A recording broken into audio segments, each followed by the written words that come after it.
teenager, I would become insanely obsessed with very specific guys and try to get them to like me. And I would watch YouTube videos and I would ask girls for advice like, how do I get guys to like me? And someone asked me this last night, Dani, how do I get a guy to like me? The biggest thing that I wish somebody would have said to me when I was 17 years old was, Dani, why do you want this guy to like you? Rather than thinking about when to respond to his text or what to say or what to wear to get his attention, I wish that I was thinking about, do I like this man's personality? Have I ever spoken to him? Have I seen the way he treats women? And do I think he would be a good boyfriend to me? Do I know if we have literally anything in common, or am I just obsessing over a person who I've created in my brain and I just want their attention? I know that's not the case for all of you wondering how to get a guy to like you. Like, I'm sure a lot of you genuinely know someone or have spoken to them and you just want them to like you back. And I'll get to that in a second.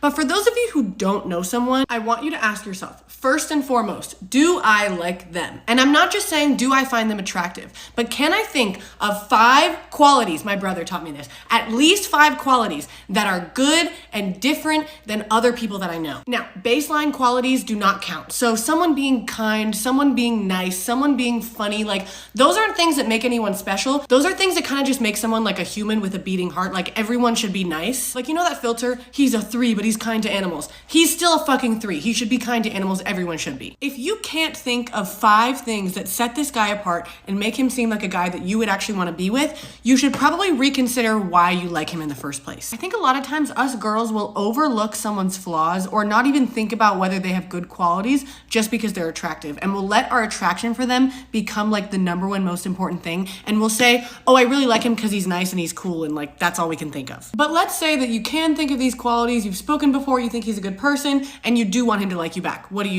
As unfortunate as it may seem, you cannot get a guy to like you. You can text him and hope he responds, you can ask him to hang out and hope he actually wants to, but at the end of the day, the only way you can truly know if a guy likes you is if you do nothing. And what I mean by nothing is extremely little. Sure, you can like someone's Instagram posts, you can smile at them from across the room, you can send little signals that let them know that you're interested, but if you're the one who's making all the first moves, how are you ever gonna know if they like you? If you beg them to hang out, sure, they might say yes, but like you're not gonna know if they're saying yes because they feel bad or because they're bored or because they're saying yes because they actually want to. I'm not saying at all that girls can't make the first move, I'm just saying that a guy is definitely capable of making the first move, and if he's really interested in you, he will. He'll text you first, he'll ask you to hang out, he'll go through any hoop that you want him to jump through to get you to talk to him, because that's just how men are most of the time. And if you realize that you've been obsessing over someone who doesn't like you back, that's okay, and that should help you move on, because don't you want to like someone who likes you?